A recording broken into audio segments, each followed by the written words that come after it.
皆さんこんにちは、山本和子です。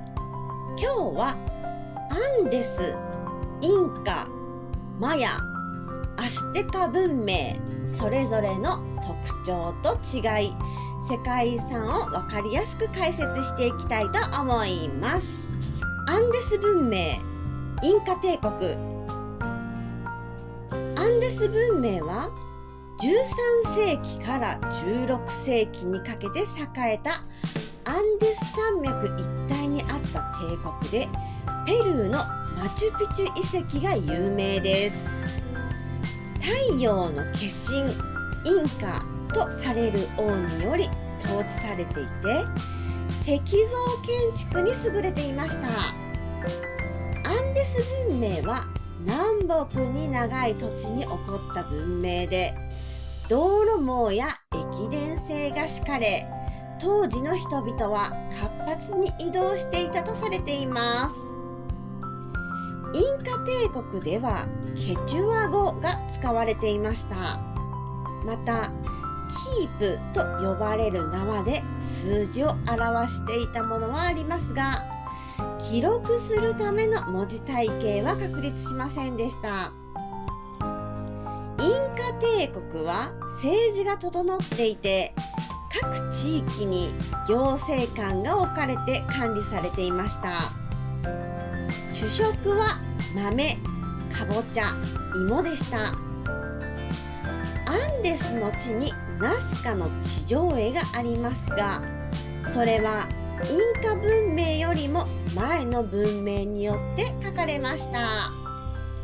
マチュピチュ遺跡はペルーにある世界遺産で、15世紀のインカ帝国皇帝パチャクティによって建設されました。標高2430メートルに位置する山上に作られました。マチュピチュ遺跡には最大で750人ほど暮らしていたと考えられています。また遺跡には水路があり、それにより畑や居住などに水を供給できるようになっていました。ナスカの地上絵はペルーのナスカ高原にある巨大な地上絵です。古代ナスカ文化の時代に描かれたとされ、世界遺産に登録されています。ナスカの地上絵が描かれた目的は、生活用水を確保したいという思いによって描かれたという説が近年では有力となっています。つまり、雨をもたらすための神々へ捧げられた信仰的な意味合いとして描かれたという説です。マヤ文明。マヤ文明は中米にあった文明で、メキシコのチチェンイツァが有名です。2世紀から12世紀にかけて栄えました。西暦300年から800年の間に最盛期があり、この時期にピラミッド、マヤ文字、天文学、マヤ暦、十二神宝が作られました。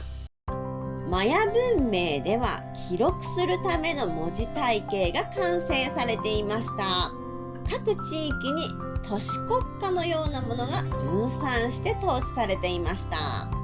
マヤ文明のティカル遺跡では大河がないことから巨大な貯水が行われていました。チチェンイツァはメキシコのユカタン半島北部にあるマヤ文明の遺跡で世界遺産に登録されています。チチェンイツァはマヤ語でイツァ族の泉の湧き出るところという意味です。カスティージョ、ピラミッドや天文台、球技場や戦士の神殿などの遺跡群が点在しています。カスティージョではマヤの最高神であるククルカンを祀っています。チチェンイツァのククルカンの神殿カステティージョの祈願では、春分の日と秋分の日に特別に蛇の形の影ができ、ククルカンが現れます。ティカル遺跡。ティカル遺跡はグアテマラにある世界遺産です。ティカル遺跡の最大の見どころである4号神殿は、マヤ暦の日付から西暦741年に建てられたと判明しています。この神殿は2つの頭を持つ蛇の彫刻があることから、相当の蛇の神殿と呼ばれています。アステカ文明。アステカ文明は13世紀から16世紀にかけて栄えました。メキシコのテオティワカンが有名です。アステカではチナンパという畑を作り、独特な農耕技術を持っていました。アステカ文明ではナワトル語が使われており、テノチティトラン、アステカの首都を中心とした政治組織がありました。メソアメリカ、中米ではマヤ文明が衰退した後に台頭したのがアステカ帝国です。メソアメリカ文明の大まかな流れは、オルメカ文明、テオティワカン文明、マヤ文明、アステカ文明です。アステカのテオティワカン遺跡に太陽のピラミッドがあります。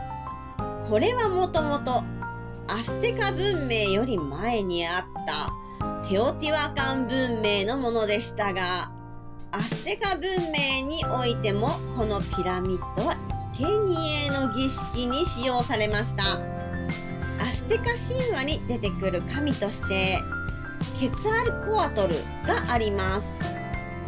知識、創造、風、天文学の神として崇拝されており、空と地を結びつける力を持っているとされています。